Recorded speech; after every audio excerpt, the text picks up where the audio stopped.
اللہ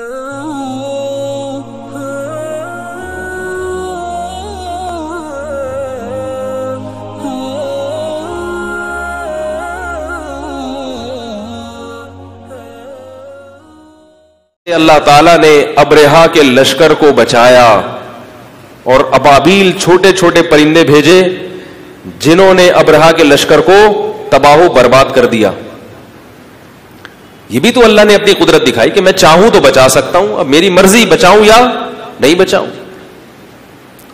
ابرہا کا جو لشکر تھا اس پر کسی کو اشکال ہوگا کہ وہ بھی تو مسلمانوں کا دعویٰ ہے نا. بھائی مسلمان یہ کہتے ہیں, مجھے اپنی آواز میرے کان میں سمجھ میں نہیں آ رہی, گونج رہی ہے, آپ کو بھی گونج رہی ہے, تو میری کچھ سمجھ میں کیوں نہیں آ رہی میں کیا کہہ رہا ہوں؟ تیز ہے, اچھا بال گونج رہی ہے آواز. خیر اب اس کو چھیڑے نہیں ورنہ بالکل ہی کہیں غائب نہ ہو جائے. تو ایک اشکال ہوگا کہ ہم جو کہتے ہیں کہ اللہ تعالیٰ نے بیت اللہ کو بچایا تیل کے ذریعے, چھوٹے چھوٹے پرندے کنکریاں لے کے آئے اور ہاتھی کے اوپر وہ کنکریاں پھینکی ہیں, وہ ہاتھی کیا بن جاتے تھے؟ بھس ہو جاتے تھے.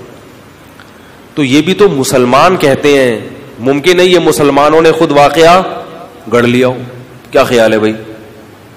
ابے بھائی آپ لوگ کی غیر مسلم کی سمجھ میں کیا آئے گا ہے بھائی؟ ہم کہتے ہیں نا دیکھو اللہ بچا, اپنے گھر کو بچایا نا اللہ نے. اگر یہ اللہ کا گھر نہ ہوتا, جس کو وہ کہہ رہے ہیں اربوں کا خدا, اربوں کا, یہ گھر اللہ کا اگر نہ ہوتا تو اللہ اسے بچاتا؟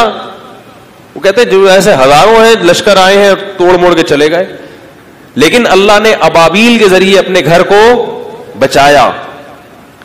یہ سچا واقعہ ہے. اگر یہ واقعہ غلط ہوتا تو جس وقت محمد صلی اللہ علیہ وسلم نے یہ واقعہ سنایا, عرب سارے اس واقعے کا انکار کر دیتے. وہ لوگ جو آپ صلی اللہ علیہ وسلم کو جادوگر کہتے تھے, مجنون کہتے تھے, دیوانہ کہتے تھے, اور معلوم نہیں کیا کیا الزام لگائے, جب سورہ فیل نازل ہوئی ہے, الم تر کیف فعل ربک باصحاب الفیل, آپ نے دیکھا نہیں اللہ نے ہاتھی والوں کے ساتھ کیا کیا؟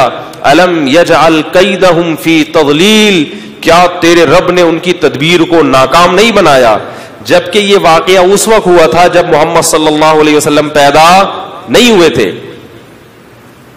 ترمیہم بحجارۃ من سجیل, کنکریاں تھیں جو وہ پرندے پھینکتے تھے, فجعلہم کعصف مأکول, ان کنکریوں نے کھائے ہوئے بھوسے کی طرح بنا دیا ابرہا کو اور اس کے لشکر کو.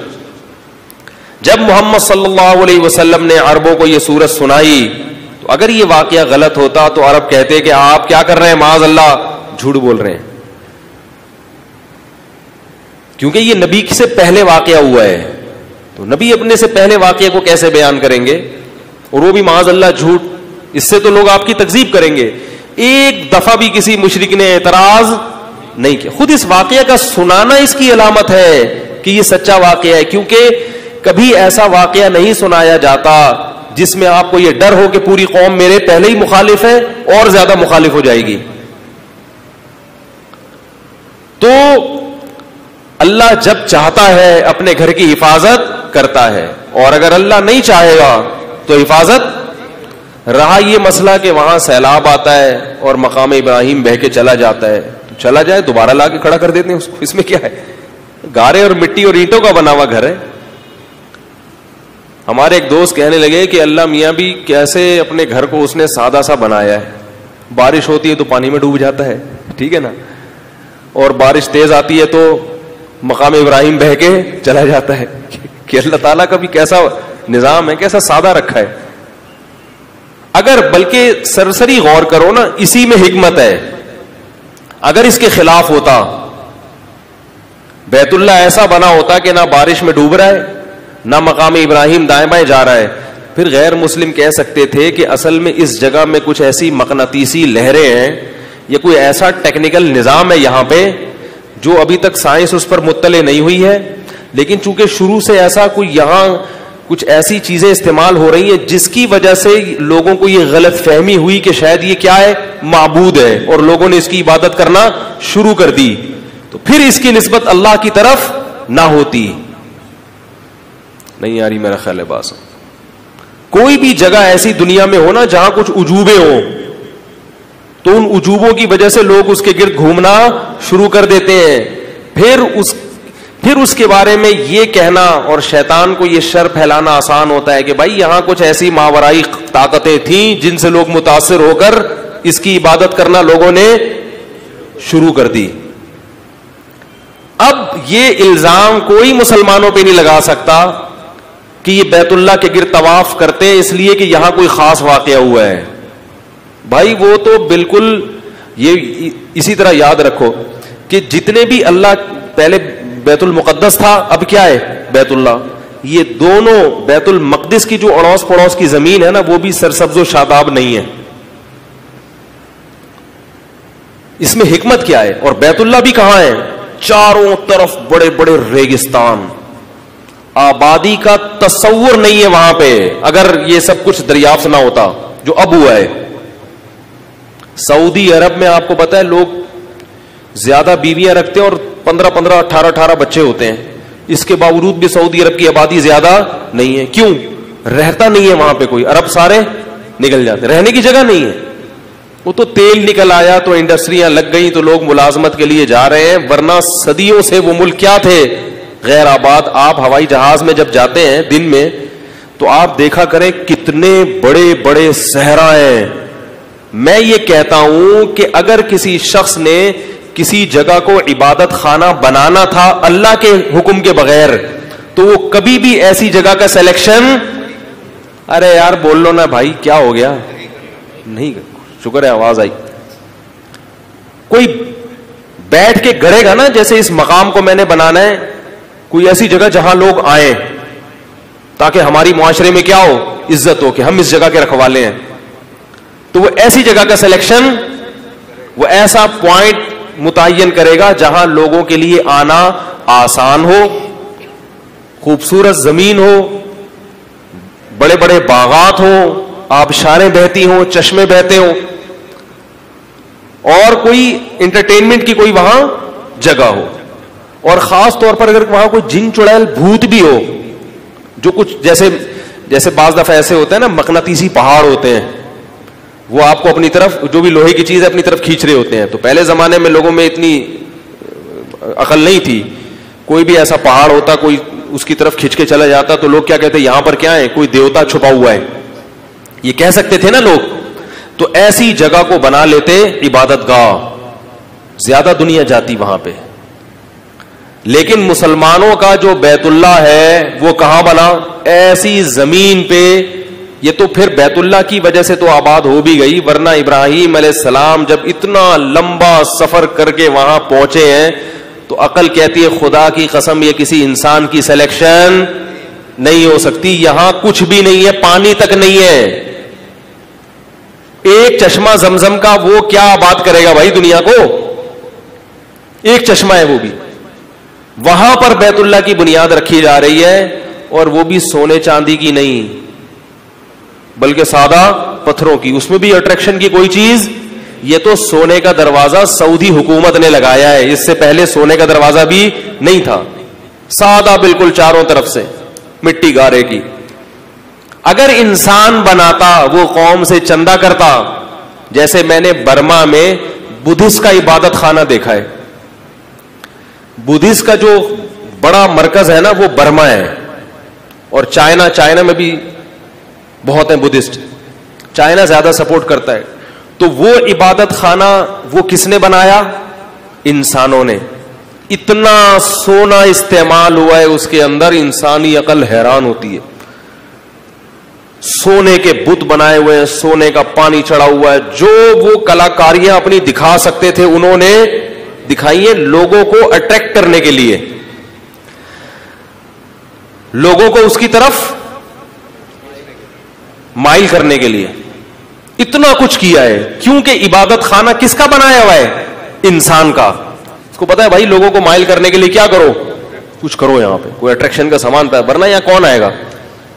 جبکہ بیت اللہ میں جاؤ کوئی تصویر بھی آپ کو نظر نہیں آئے گی, کوئی اٹریکشن کی چیز نہیں, کوئی. ابھی تو مسجد حرام اب تعمیر ہوئی ہے, وہ بھی اس لیے کہ ضرورت ہے, لوگ لاکھوں 40 لاکھ لوگ آ رہے ہیں بھائی, تو کچھ اتنی تعمیر کرو کہ لوگ سما جائیں، ورنہ صدیوں سے مسجد حرام بھی سیدھی سادی بالکل، کوئی تصویریں نہیں، کوئی صوفے نہیں، کوئی ایئر کنڈیشن روم نہیں تھے اس میں، تو کھڑے ہو جاؤ صف میں چاروں طرف، ایک چھوٹا سا 4 دیواری کا کیا ہے، ایک گھر ہے جس کے اوپر ایک چھت ہے اور ایک پرنالا ہے، ٹھیک ہے نا، پانی گرے گا اور وہ پرنالے سے پانی باہر نکلے گا، لہذا اس میں ریپیئرنگ بھی ہوگی، اس کا جو غلاف ہے وہ میلا کچیلا ہوگا، لہذا اس کو تبدیل بھی کیا جائے گا، بالکل ایک کچھ بھی نہیں ہے اس میں، اٹریکشن کے لیے کوئی چیز نہیں ہے، اور جگہ ایسی بنا دی اللہ تعالیٰ نے یہ بتانے کے لیے کہ تاکہ کوئی عقل مند جب سوچے گا تو اسے پتا چلے گا کہ یہ اللہ کی سلیکشن ہے، یہ واقعی اللہ کا گھر ہے۔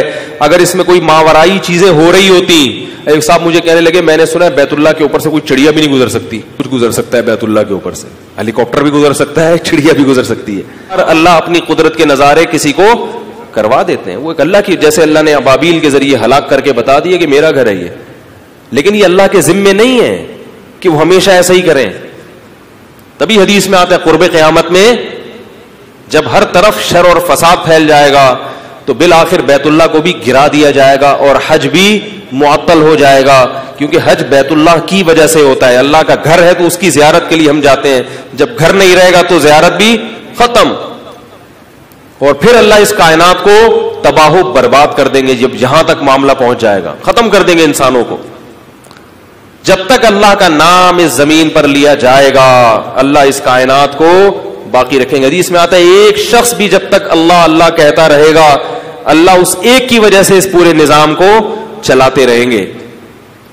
تو یہ اسلام کی خوبی ہے، اسلام کے پرفیکٹ ہونے کی دلیل ہے کہ مسلمان ان شعبدے بازیوں سے متاثر نہیں ہوتے۔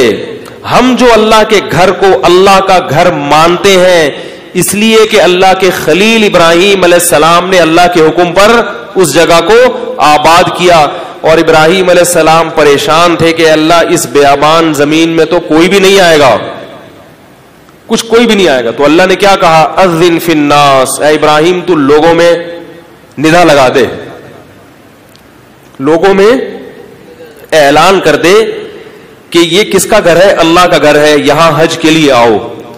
کوئی موبائل فون نہیں تھا اس وقت، کتنا لمبا راستہ ہے، جب بھی حج کرنے جائیں نا وہاں گرمی سوچا کریں کہ یہ پیدل یا اونٹوں پہ یہ راستہ کیسے طے کیا گیا ہوگا، اتنے لمبے لمبے صحرا ہیں، اتنے لمبے لمبے صحرا، یہ فلسطین سے کبھی نقشے میں دیکھیں گوگل میپ میں دیکھیں، فلسطین سے چل کے ان صحراؤں کو کراس کیسے کیا ہے بھائی، سمندر میں سفر کرنا خدا کی قسم آسان ہے، صحرا میں سفر کرنا بڑا مشکل ہے تو سمندر کا سفر بھی مشکل، لیکن صحرا میں اس سے زیادہ مشکل ہے، اتنے لمبے لمبے صحرا، ایسے لو اور گرمی کے تپیڑے، کہاں جا کے پہاڑوں کے بیچ میں جا کے اس جگہ کا سلیکشن کیا کہ ادھر اللہ کا گھر بناؤ، تو یہاں کون آئے گا اے اللہ، اس جگہ کو کون، یہاں تو لوگ رہتے ہی نہیں ہیں، یہاں تو میرا بیٹا اور میری زوجہ، یہاں کون آئے گا،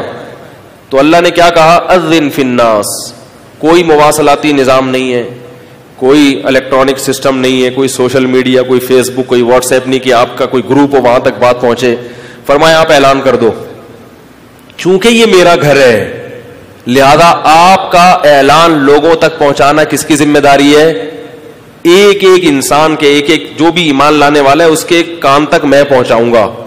تو کیا غیر مسلم اس حقیقت کو نہیں دیکھتے، اگر وہ اللہ جس کو ہم رب کہتے ہیں وہ گاڈ نہ ہوتا تو کیا وہ اپنے گھر کی ایسے حفاظت کرتا اور اس طرح سے ابراہیم علیہ السلام کی آواز کو لوگوں کے کانوں تک پہنچا دیتا؟ یہ پہنچانا، اور پھر ابراہیم علیہ السلام نے دعا مانگی کہ اے اللہ ایسا بنا دے اس جگہ کو کہ لوگوں کے دل اس کی طرف کھینچے چلے آئے، یتخطف الناس من حولہم، لوگ اچک کے آئیں یہاں پر، تہوی الیہ افئدتہم، کہ تہوی عربی میں کہتے ہیں کہ پہاڑ سے جب کوئی پتھر لڑکتا ہے نا زمین کی طرف، کتنی سپیڈ سے آ رہا ہوتا ہے، گول گول، اس کو روکنا آپ کے بس میں، بھائی پہاڑ سے جو سلائیڈنگ ہوتی ہے، کوئی پتھر گر رہا ہو تو کیا آپ فون کرتے ہیں پولیس کو، یار ادھر آنا ہے، اس پتھر کو روکنا ذرا، یہ گر رہا ہے بھائی، یا آپ کہتے ہیں ایسا کرو ہم رک جاتے ہیں یہاں پہ اوپر جا کے اس کو وہیں روک لیتے ہیں جہاں ہے, چلو بریک لگاتے ہیں. ایسا ہوتا ہے؟ وہ جب آ رہا ہے تو بس اب آ رہا ہے, اب اس کو دنیا میں کوئی طاقت روک نہیں سکتی. اس کو کہتے ہیں ہوا یہوی ہوین, گرنا اوپر سے, لڑکنا. تو ابراہیم علیہ السلام نے دعا مانگی, اے اللہ اس جگہ کو ایسا بنا دے کہ لوگوں کے دل اس کی طرف لڑکتے ہوئے آئیں, ایسے وہ لوگ دنیا سے آئیں. من کل فج عمیق, یعنی دبلے اونٹوں پر بھی آئیں اور اچھی سواریوں پر بھی آئیں, اور ہر جگہ دور دور علاقوں سے نشیب و فراز کو طے کرتے ہوئے لوگ اس کی طرف پہنچے. کیسا اللہ نے اس جگہ کو نوازا ہے. اگر یہ اللہ کا گھر نہ ہوتا, واقعی اس کے پیچھے اللہ کی طاقت نہ ہوتی, تو کیا ایک چار دیواری میں جس میں اٹریکشن کی کوئی چیز نہیں ہے, اس کی محبت لوگوں کے دلوں میں خود بخود بیٹھ سکتی ہے؟ اتنی محبت 5-5, 6-6 لاکھ, 8-8, 10-10 لاکھ روپے خرچ کر کے جا رہے ہیں, اور وہاں جا کے ان کو کچھ بھی نہیں ملتا. کرنا کیا ہے؟ اس گھر کے گرد طواف کرنا ہے, صرف اس کام کے لیے جا رہے ہیں. دنیا میں کیا کسی عبادت گاہ پہ اتنا خرچہ ہوتا ہے؟ کیا کسی ہندو نے مندر کے لیے 5 لاکھ روپے خرچ کیے ہیں؟ کیا برما میں جو بدھسٹ کا عبادت خانہ ہے, کیا کسی بدھسٹ نے اس عبادت خانے کی زیارت کے لیے 5 لاکھ روپے اڑائے ہیں؟ بولتے کیوں نہیں؟ 5 لاکھ بھی سستا, پرائیویٹ ہے تو اور مہنگا ہو گیا ہے. کیا کوئی ہے جس نے اتنا لمبا راستہ اور فاصلہ طے کر کے, اور اتنی پابندیوں کے ساتھ, جس میں احرام کی پابندیاں بھی ہیں, کیا کوئی ہے ایسا؟ اور پھر کیا کسی گھر کی ایسے عبادت ہوئی ہے جن جذبات کے ساتھ مسلمان کرتے ہیں اس چار دیواری کی, جس میں کچھ بھی نہیں ہے؟ کیا حالت ہوتی ہے, آپ وہاں جا کے لوگوں کو دیکھو کیسے جذبات ہوتے ہیں. پوری رات لوگ بیت اللہ کے سامنے ہاتھ باندھ کے کھڑے رہتے ہیں.